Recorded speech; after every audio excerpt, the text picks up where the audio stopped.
Куда компаниям, которые производят гражданские самолеты, в какую сторону следует двигаться, что производить и, собственно говоря, на чем мы будем летать через 30, через 50 лет?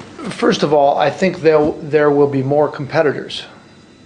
It will not just be Airbus and Boeing. То есть не будет такой двуполие, только Boeing и Airbus. Ну, в общем, сейчас тоже существует и Bombardier, и Embraer. We still have Bombardier and Embraer on the market, so it's no longer a duopoly between Boeing and Airbus. Right, but I'm saying for bigger airplanes, Сейчас говорю о тяжелых самолетах. it will no longer just be two people.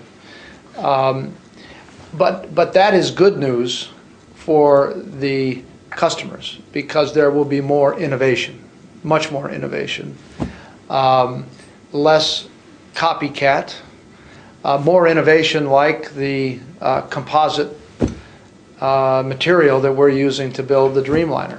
And so I think you will see more innovation on the engine side and more innovation on the structural side, which will be good for consumers. And just one other comment, I think the meat of the market will be the 170 to 300 to 400 passenger airplanes.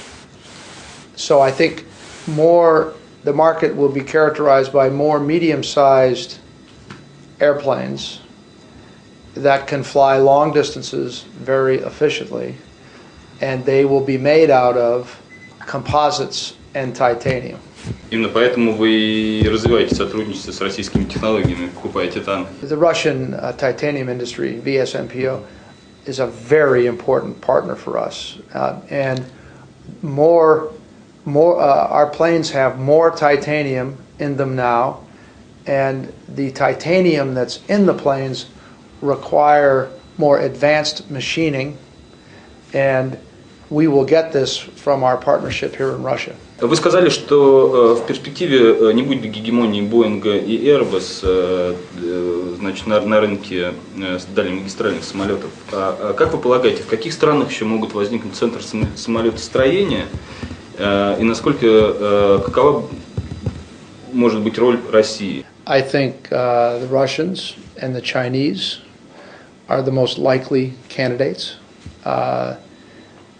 Given their technical capability and the size of their markets and their experience in aerospace.